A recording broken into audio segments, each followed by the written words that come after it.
Emily Harper wasn't the kind of girl who believed in surprises. She liked her coffee black, her schedule neat, and her life well planned. But nothing about the morning of June 10th followed any of her rules. The sun poured through the blinds like it was trying to wake her faster than her alarm. She squinted at the buzzing phone on her nightstand. 7:02 a.m. Too early for a Saturday. A message blinked on her screen from her best friend, Claire. Check your front door. Trust me. Just do it. Still in her tank top and pajama shorts, Emily dragged herself out of bed and shuffled toward the door.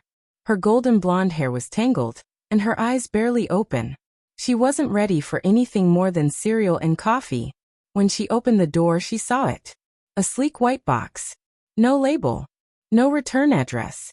Just a small note taped to the top that read, "Don't overthink it, just open it." Emily's heart skipped. Claire was known for being dramatic, but this felt different. She brought the box inside and placed it on the kitchen counter.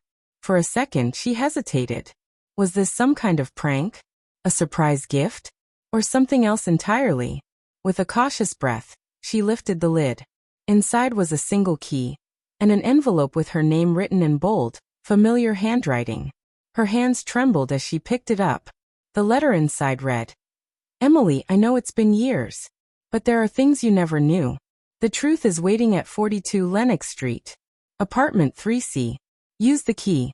It's time." She blinked.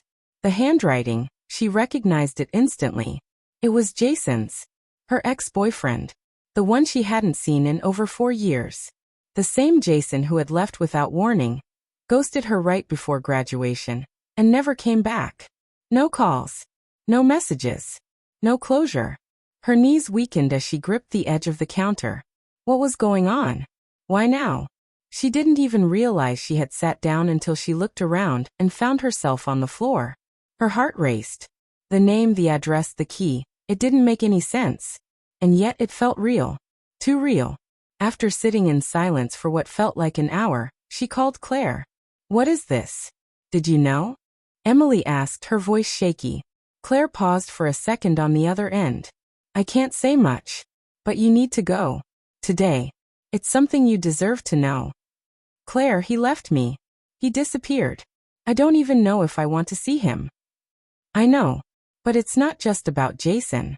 It's about everything you never knew." That sentence echoed in her ears. Emily stood up, clutching the letter. A dozen emotions clashed inside her. Confusion, anger, curiosity, and something she hadn't felt in years, fear.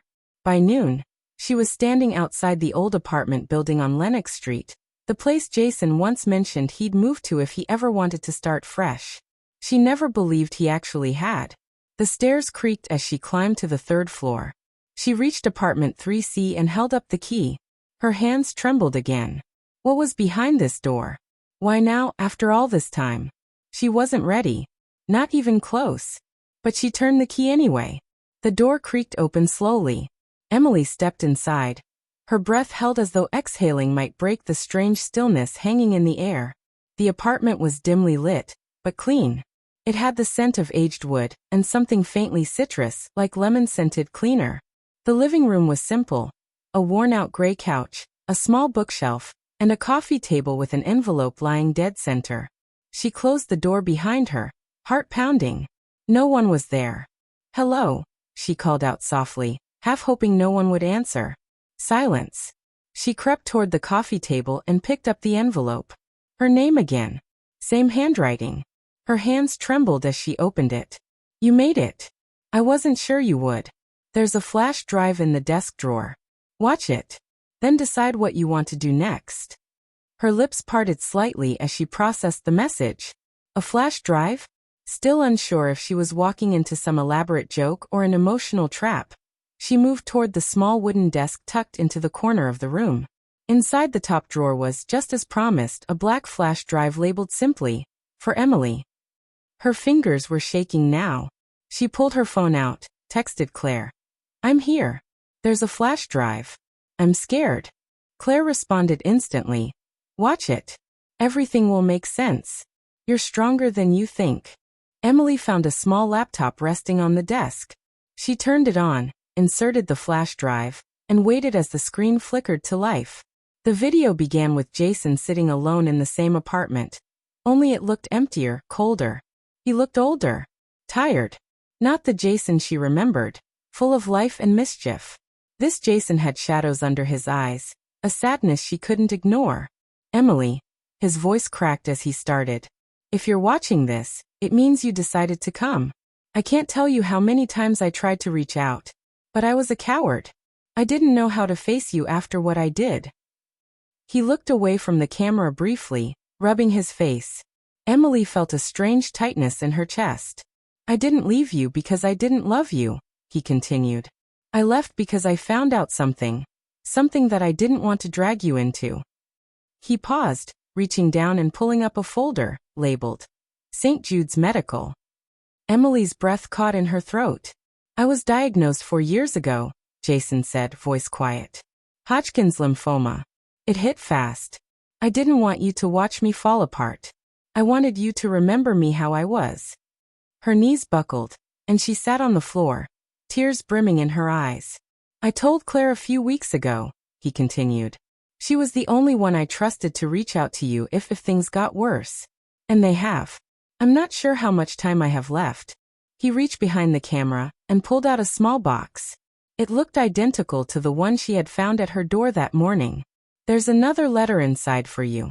But I wanted you to hear this from me. I never stopped loving you. Not for 1 second. I just didn't want you to suffer with me. Jason looked into the camera for a long, silent moment. I know you might hate me. I wouldn't blame you. But if there's still a place in your heart for me, I need you now more than ever. The screen faded to black. Emily sat frozen. Her heartbeat echoed louder than her thoughts. Every emotion she had buried, the grief, the heartbreak, the confusion, rushed to the surface like a tidal wave. She hadn't prepared for this. None of this. She sobbed. Big body-shaking sobs. But she wasn't angry anymore. Just heartbroken. Jason had disappeared because he thought he was protecting her. He had tried to bear the pain alone. And now, after all these years, he was reaching out for help. Wiping her face, she stood and opened the desk drawer again. There it was, a smaller box inside, just like in the video.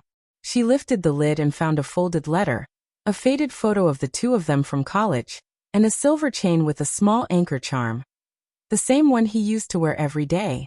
The letter was handwritten. Emily, if you're reading this, you watched the video. You know the truth. Her fingers trembled as she folded the letter back up. It was almost evening now. The light outside had shifted to orange and gold. She looked out the window down at the quiet street below, and for a long moment did nothing. Then she stood and walked out the door. She wasn't ready for what would come next. But love rarely waits until we are.